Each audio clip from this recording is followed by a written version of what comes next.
I'll be reading The Ascending Angel, my re-envisioning of the goddess myth. So she's the scary godmomma, ninja. So a race of super beings, bordering gods, angels, superheroes, and aliens are about to experience an epic Armageddon. They forgot the spiritual root of their powers, and so magic became something synthetic and diluted in the form of their mega-technology. The super beings became convinced that their ingenuity was the heart of the source, and that the source was not the impetus for their creativity. Another level of ego. The ego comes from the mind. What was that source? Did it ever exist? Or does it want us to uncover it? They created artificial versions of the very organic, sentient, malleable systems which had catalyzed and enhanced them. A higher level version of our common fall from grace. The fallen gods and angels were so caught up in creating ever more elaborate formulas to tame the incalculable forces of their Pandora's box, the great geocosmic imbalances produced by their violent, disharmonious technologies, that they weren't prepared for the mysterious white flash. It was so bright that it lit the darkest of matter. It was the last phenomena they'd see, for their eyes melted and were ruptured by white-hot glass like blades of light, a sentient accumulation of cosmic debris and ruin. They could not hope to regain their eyesight, much less diagnose their cataclysm, which felt to be the backlash of something that all sentient consciousness throughout the universe felt in one form or the other. The super gods were all blind, and not even the mightiest, wisest, most beautiful, and noble were immune.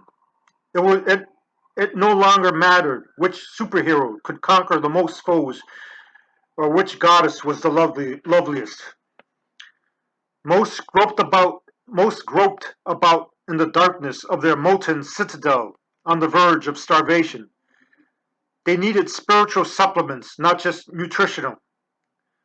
One young goddess warrior, ninja, combination of niña, Spanish for girl, and ninja, the apostrophe representing a katana sword or a ninja sword.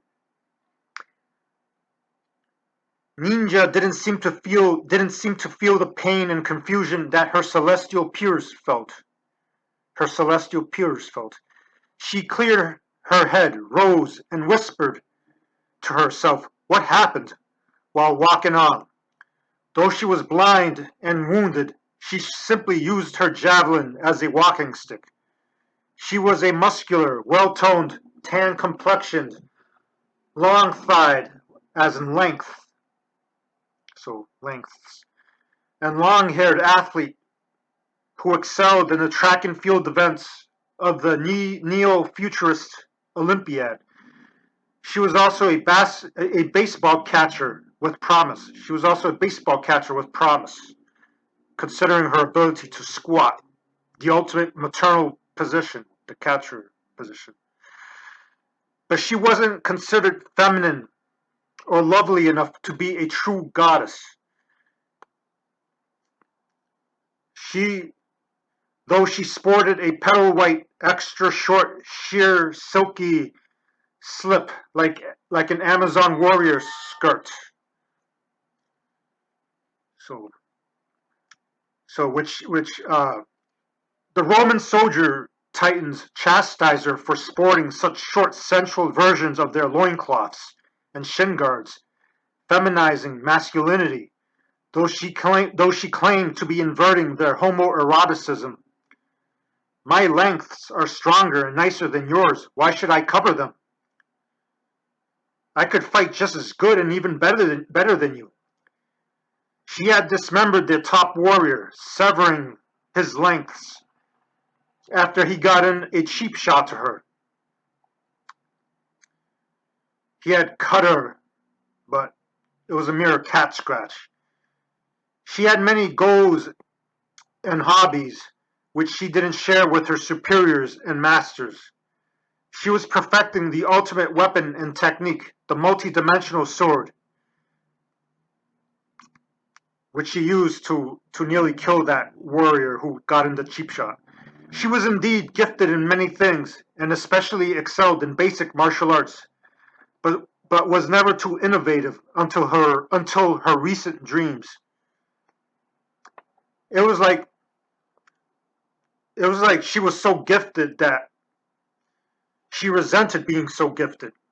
It came, so she had questions, and yeah, so it was about so her dreams was about a small, muscular, cute man made of pure honey or amber. He'd show her he'd show her in the dreams childlike sketches of complex mathematical patterns which formed interchangeable multidimensional blades, spears, and hammers. A kind of unified field which could be a multi-engineering field for any technologies which could create a utopia and all healing system, but could also be weaponized.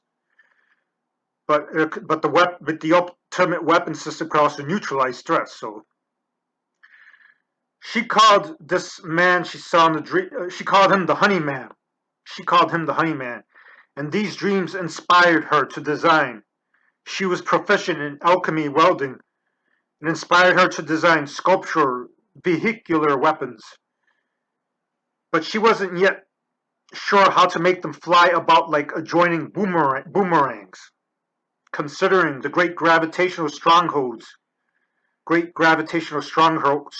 of her world, though she believed they could someday. Imagine throwing so many shurikens or ninja stars that of various sizes and shapes that could boomerang and rejoin into bigger ones and separate. So, they could literally come back. She theorized they could come back within 5 minutes, 10 minutes, and intervene like a rapture or something. Mastering the super weapon would finally give her the status and respect she knew she deserved. Somehow she evaded the entangled, writhing masses of titans who wrestled and scratched each other for dwindling food and resources after the disaster happened. Therefore, they were blind again.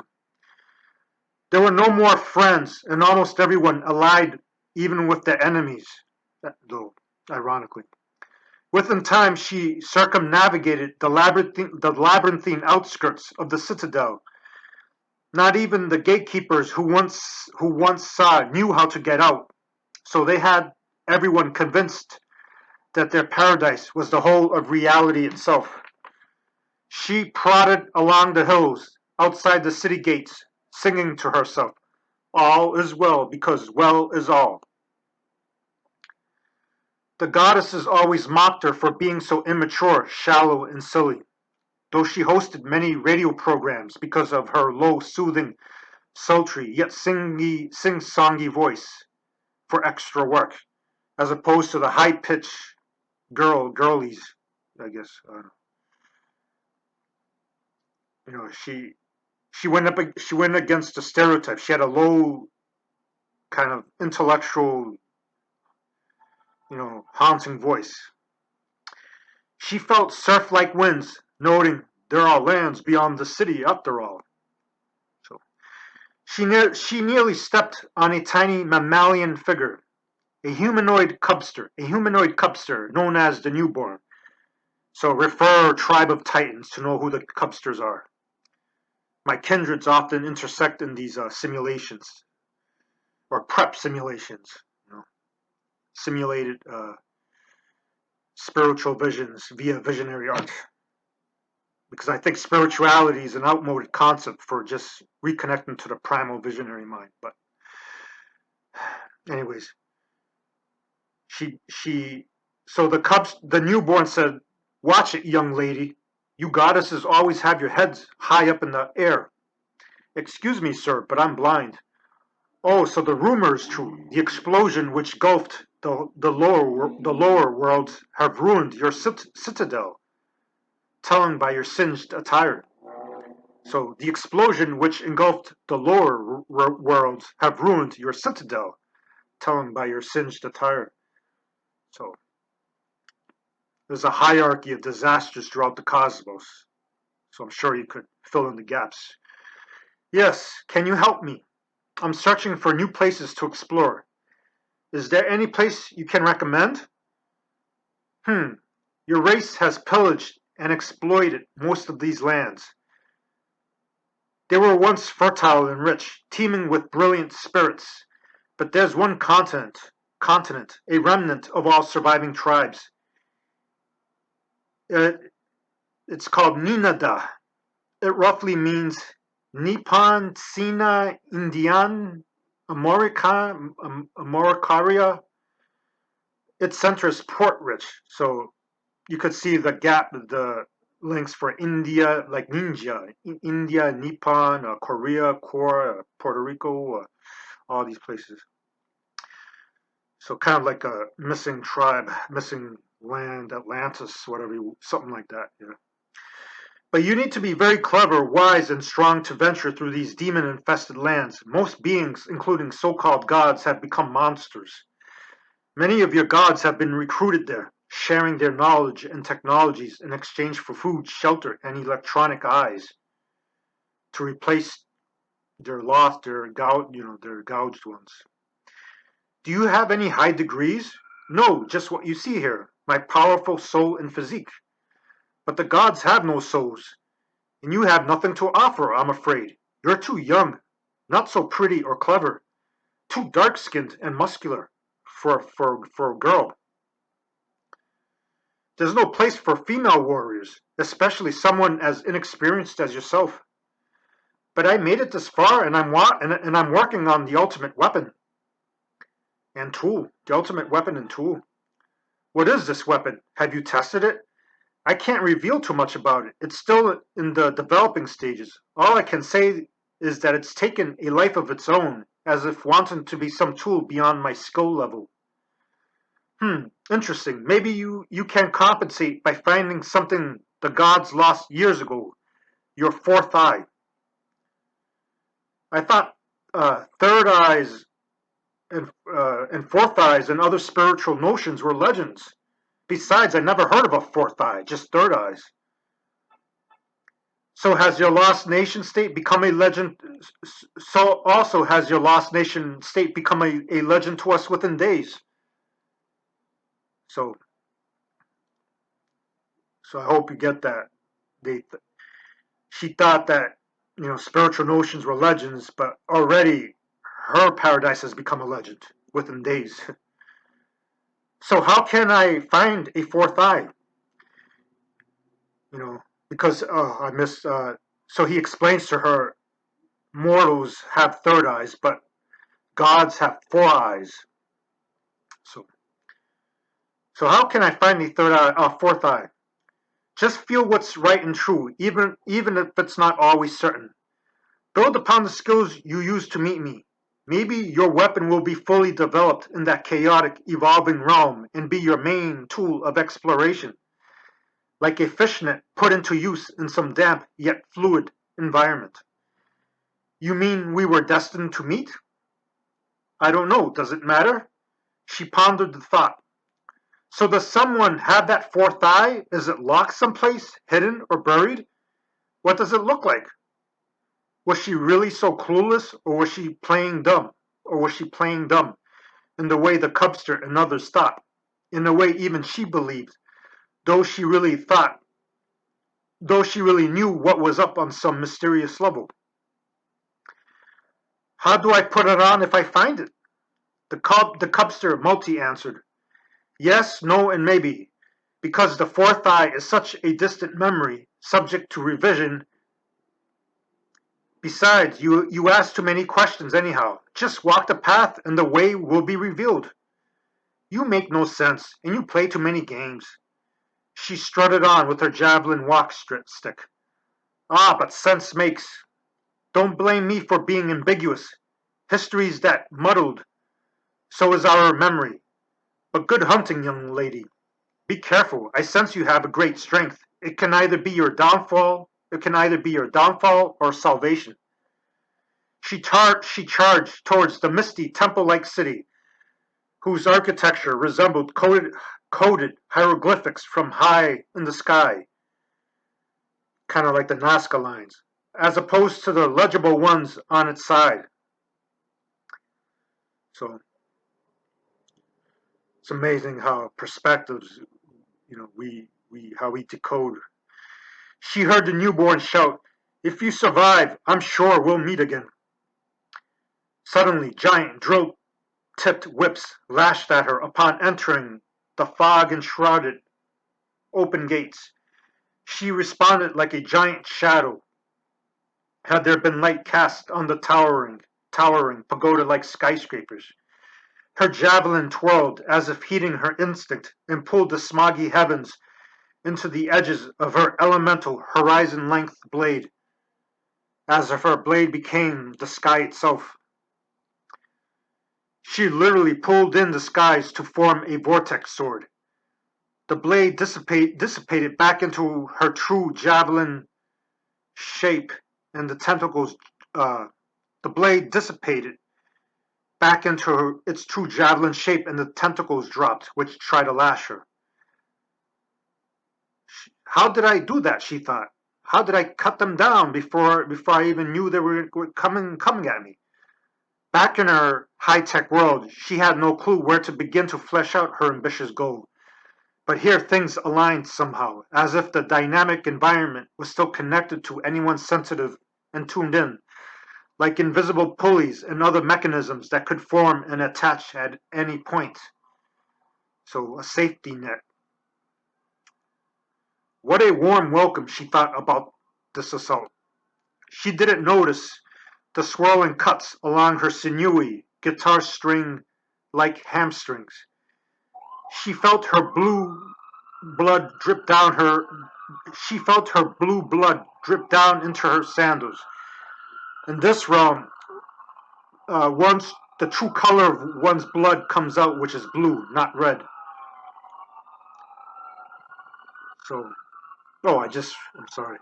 So why was her blood blue? Oh, that's its natural color before being exposed to the harsh elements. So, sorry for the redundance. Yet she swore that she was not struck. She did not feel any pain. She felt the studded sides of the pagoda palaces with her rod, which she dismissed as casket-like shrines. Many eyes glowed through the maze-like corridors. Some devil gods approached her. "Excuse me, sirs, do you know where I can find a third eye? I mean a fourth eye?" "It's deep inside your forehead." She felt the whoosh of their flaming maces. She felt the whoosh of their flaming maces descend down on her skull. She felt the whoosh, but she crushed them like scorpions under a boulder with the hammer side of her mountain-sized blade. That comet-like blow descended down from some distant star, because the way she was aligned, she wasn't aware of how she was aligned, almost as if the cosmos was aligning to her in some ways. She felt its light trickle on her forehead. That's how she formed the connection with an incalculable moment that expanded in correspondence to her ever-deepening sense, thus slowing time down. My theories are being proven. But all I want is my fourth eye. She felt a purplish bruise form on her left cheek. How is that so? She got them before they got her, the second assault. So, two successful counterattacks against her unsuccessful attacks, but she still got hurt. She has a cut and a bruise. The other fallen gods took notice, and word soon spread that a new devil or witch was raining down asteroids and cosmic warcraft on their palace. They planned one sneaky, elaborate attack after the other, but their guile and surprise only stimulated her powers, ranging from whirling, glowing, UFO-like flying guillotines to fighter jet-like spears, and again the shurikens, the flying ninja stars, which became giant UFOs, flying saucers, which whirled about like boomerangs, reconnected at unexpected points, and came back. Their gleaming supersymmetries were intergravitationally fused between the distant stars, forming weapon-shaped constellations. So literally her sword was like light years. These aircraft-like blades had a life of their own, yet they were still under Ninja's command. She slaughtered foes large and small and their armies and vehicles with these massive martial architectural engineering devices. She annihilated a third of the city's population in days. But Ninja had all these mysterious gashes across her wide, round face, uh, lean yet muscular body, and towering lengths. So, literally every kill she had was implanted as a scar. So, though others might think that those were war wounds, but that was the karmic effect of developing her superpower. Hold on. So I had to pause because of all these police sirens, ambulance sirens outside. So Saturday night, or maybe they think ninjas around. I don't know. So, anyways, but considering her injuries, which she didn't feel, ironically, but she so enjoyed the conquest that she didn't feel pain, and it didn't matter how she looked since she was blind. She obsessed less about the fourth eye since she eventually knew this mysterious domain from the inside out, while the souls remained lost, fighting and pillaging among themselves. She'd enter a bar or pavilion, grabbing some unfortunate entity by the shoulder, asking, "Do you have my fourth eye?" Or, "What am I looking at?" "No. Nice meeting you, but not nice knowing you, and see you never." And there'd be a whooshing red or green with one swipe of her shape-shifting blade. Soon her question became, "You better have my fourth eye or else." Her reputation nearly matched her titanic bodily proportions. Beware of the falling angel with no eyes. Once you see her prodding tree-like lengths and javelin fill the expanse of the city abyss, run. Dare not look into her war-painted eyes. Sometimes those fake eyes were a cobra's, cat's, or demon's, cosmetically splashed across her scarred, seared eyelids. So I need to explain, like, since she has just, like a blind person, her eyes are all white or gray or whatever. But she painted over her eyelids. She painted like cobra eyes, cat eyes, to give the illusion that she does have eyes, that she does see you. So it's like headlights. You could see her from far away walking, but then as she in the middle, you could see the whites of her sightless eyes, where the pupils should be at of the cobra eyes or whatever. And her shimmering satin loincloth will hypnotize you with its blinding beauty. So here, her skirt, it's sensual, but it's not like a fetish thing. So the folds we have hidden hieroglyphics, which reveal the subliminal folds have these hieroglyphics with all these codes that hypnotize you and fool the onlooker into thinking that they're reading the wrong message. While it's like a computer, yeah. So maybe I'm predicting a future trend. Lingerie or whatever folds will be holographic. Will have all these messages with them. Yeah. She bumped into the newborn while taking a nap by the river so high that no Titan could see. "Ah, young lady, I knew we'd meet again. You better not try anything, or you'll wind up like the others. Besides, I don't trust you since you doubted me, saying I wasn't too clever, pretty, or established. Yet I'm the strongest goddess here, her." Never mind that. When cubsters say you can't do something, it's because you stand a better chance at forging the necessary determination to meet your goal. But if they blindly say you can't do anything, you'll get spoiled and not do things right. Cubsters are really good at improvising, so like a true Zen master, I guess. So, I lost my place. So, but if they blind, yeah.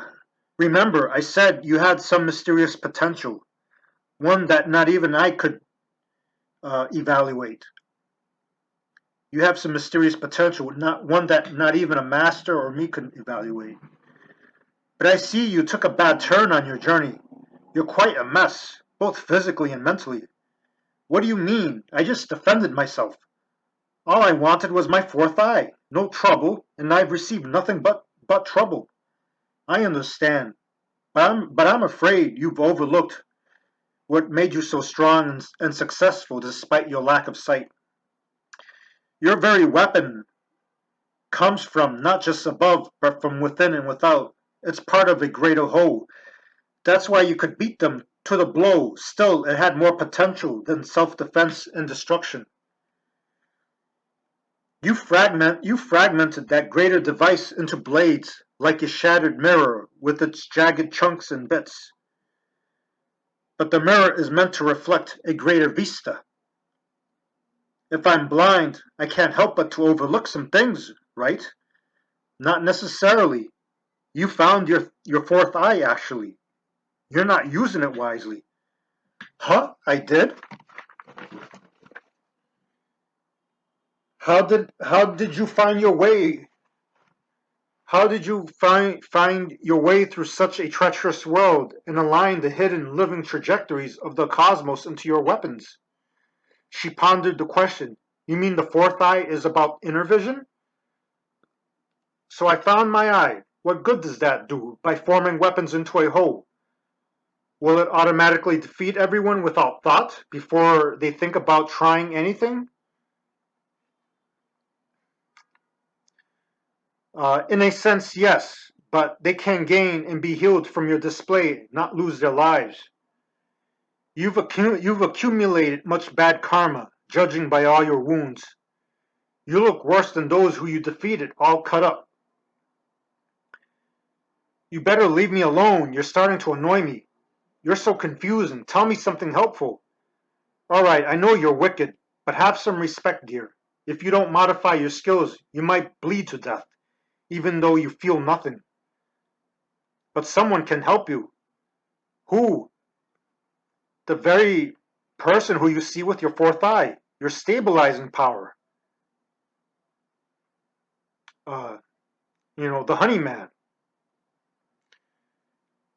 But who can help the gods? What do you mean by stabilizing power? I mean, who can help the gods? Whether we create everything. They're kindred children, young lady. You need someone to believe in your nourishing powers, remind you of your true purpose. This can heal you and even your enemies. Judging by your darkness and untapped fertility, you're a special kind of goddess, a mother cosmos incarnate. I have a spirit child.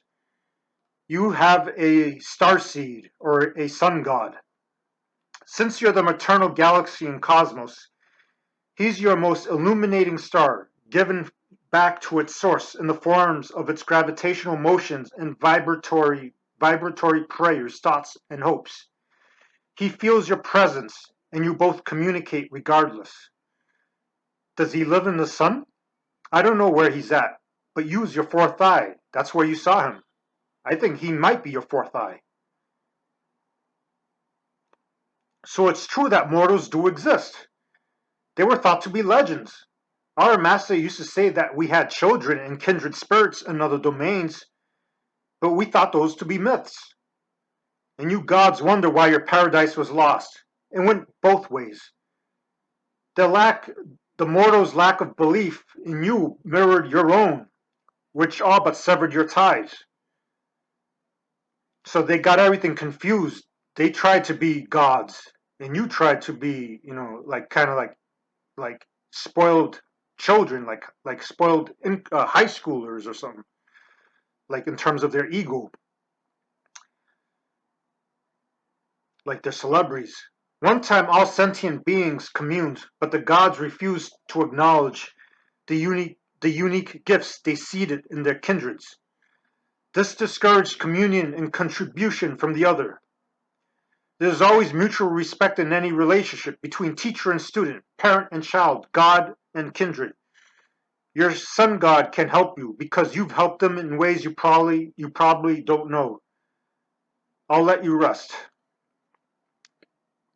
So, if this makes sense, in the beginning, she was the gods. She had tremendous gifts. They did, the gods could do anything, but they need mortals in order to really uh, add more nuance to their gifts. So she was basically the ultimate art medium, and via the perspective of her starseed, his 3D perspective was able to uh, define perfection in terms of numbers, codes, presentation. But anyways, it'll hopefully make more sense as the story progresses. So the newborn either disappeared or went downhill so fast that he left no trace. Ninja slept and had a dream. It was about the honey man. He was so sweet that she licked him, and he laughed like the Pillsbury Doughboy when tickled. Uh, he told her to wake up and take the amber emerald. He had a low, contemplative voice, not unlike the gruff newborn. She groped about and felt a finely jeweled cross under the seashells. Its warm, metallic contours reminded her of the honeyman's muscles. She felt it speak to him in her mind's ear. In her mind's ear. Thank you for comforting me with your warm embrace. I was so lonely and frustrated in my world. My realm is ruled by extraordinary mortals who try to act like the very gods they deny exist. Machinery and money are their superpowers, and they're controlled by them, and they determine your value, intelligence, and strengths on your ability to keep the cancerous machine running and numbers rolling. Your love has inspired me to create those blueprints I showed you in your dreams. Well, the blueprints which you use to make your weaponry. I've helped you, so the honey ninja says, I've helped you. I've helped you. So the honey man who is sweet and cute is real. I thought you were just my imagination. In my world, one touch, kiss, and smile from you heals many wounds, like a gardener watering her flower or speaking to them. But I don't understand. I didn't really invent those weapons. We both did through some psychic brainstorm. I don't completely understand either. My visions of you has inspired me to create many epics about the nature and meaning of reality. What's that? Well, since you're a goddess, the primal parental cosmic force which I experience as maternal, sensual, and nurturing, relative to me because I'm male, you needed a male in order to, reflect that. You needed to bore a starseed so that he could help you uh, perceive your own powers, which also empowered and supported him.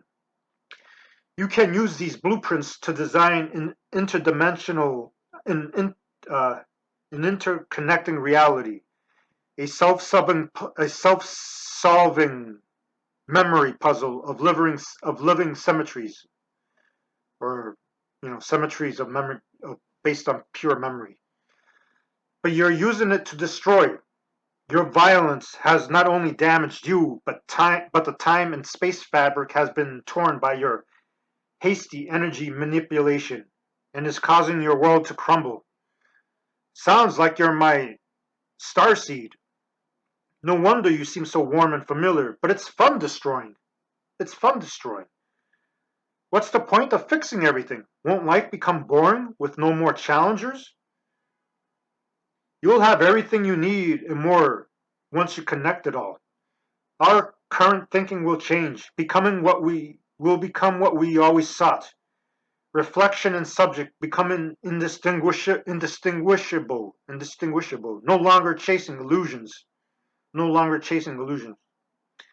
Now you're starting to sound like the newborn. Makes sense.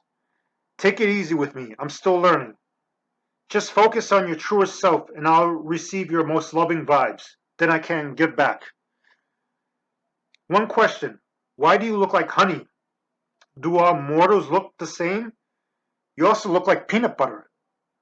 Those are two of my favorite foods. Well, we categorize mortals into races and ethnicities according to their complexion and features. My ethnicity isn't considered so sweet, even though we look like honey and an amber bronze or gold. But I believe our cosmic bond enables you to see my pure form. You don't seem to be a specific race, though you look like you could either be an amber sun goddess with some honey in my world. Some people with your features think I'm repulsive. Really, you seem so part of me, so strong and vibrant, even though we differ in good ways. There were frantic crowds in the distance. Better take you with me, she said. I hear some armies rumbling my way. She attached the man-shaped emerald to a necklace, wrapping it around her long, bulging neck and traps. Her neck had a feminine muscularity to it, like a ballerina. Her long, kind of sensual neck, which a vampire who would try to bite his fangs would break.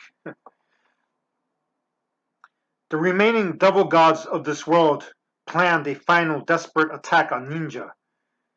They deemed her the ultimate monster because of not only the devils she slew, but the apocalyptic tides she left behind. They trembled at the sight of her like bugs before some clumsy child. They encircled her with their armies and war vehicles. She didn't have a chance to even calculate the field. She was sprayed with arrows, daggers, and giant projectiles. They stuck out of her from head to toe, but the emerald enhanced her aura, instantly healing her wounds and transforming the weaponry embedded into her spiky dinosaur-like arm. Uh, I'm sorry, but the emerald, the honeyman emerald around her, healed her and transformed all the blades and stuff stuck in her into dinosaur-like spikes and horns. The cleavers in her skull were horns, like a triceratops or a saber-toothed tiger. The drill in her, yeah, so, yeah, you got the picture. So basically, what was sticking in her was now jutting out as weapons, as dinosaur-type armor. She was a Joshi Kaiju. She's a Joshi Kaiju. So, Japanese woman and monster, like a female Godzilla. She rose and ran amok and slashed everyone with with her body blades. So immediate attack while destroying the armies from afar with her UFO shurikens. But her starseed, her sun god, told her to stop because her world was becoming deluged by earthquakes, tidal waves, and lava flows.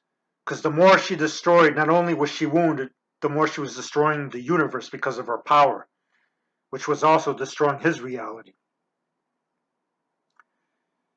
He told her to focus and align the heavens into a new city. Otherwise, she'd vanish with this planet of oblivion, whose ripple effect would send a hydrogen bomb like meteor to his world. Because reality is like an organic computer. When it senses a threat from elsewhere, it can send anything, an asteroid, solar flare, whatever. So, clasping tightly onto the Honeyman amulet, she got the idea that he resided in the invisible or overlooked port-rich areas, the time portal, Rico. Yeah, time portal. the Bermuda Triangle, somewhere on this land and in the heavens. A beam shot up from both her heart and relic into the highest sky. The cosmic machinery became interchangeable. Her weapons, meaning that, literally the heavens were all swords. Everything with the whole universe, the planets were all swords emanating from her because she was growing so strong. So the black hole literally was like one giant vortex of swords and blades and like a blender. The cosmic machinery became interchangeable levels of heavenly cityscapes and surgical tool-like spacecraft. So weapons evolved into surgery. Things which were once weapons were more hospitable, ironically, surgery, hospital, and hence healing. Suddenly, Ninja found herself in the heart of the city, Port-rich, time portal, Rico, and its river flows contained electro-vibrational symmetries, complementary codes bordering biology, geology, and cosmic particles. There were living amber-brown temples and skyscrapers jutting from everywhere, like divine vegetation. So basically, just before everything ended, she resurrected everything. She turned her, she turned everything into a unified field, a self-healing unified field. The structures, the architecture fluctuated between gold and other alloys, and the rainbow souls became fleshed out, becoming the core selves of all consciousness. Ninja recognized many of them as gods and angels from her realm, including the devil hordes, which she vanquished. She resurrected them into higher forms. They were all healed and reborn as their truest selves, and they all forgave her. But she still has a lot of karmic debts to pay. And Ninja could see again suddenly. Her body was unscathed too, no longer tattooed by her own gashes. Gashes which were once resembled kind of like like astrological signs, kind of like I forgot to mention that the cuts on her body weren't just like cuts; they represented literally like cosmic cycles and codes. So this is what everything was about. This whole city, rich souls moving freely within the non-redundant, intertwining cycles of unending opportunities and possibilities. The code to infinite communion. So everything was resurrected. A whole eternity of grief became one eternal moment of healing. Now she awaited her titan-like son, Starseed, who was merely several feet away, his honey form making its way through the gates. By his worldly sense of time, she was still, though by his worldly sense of time, she was still years beyond. But she compensated by entering his meaningful dreams to the point that her loving, massaging, healing aura was slowly but surely spreading into his dwindling reality, enveloping his soul, or embracing his soul. The gods need their kindreds, and the elitists need the all least of us. So, end the story.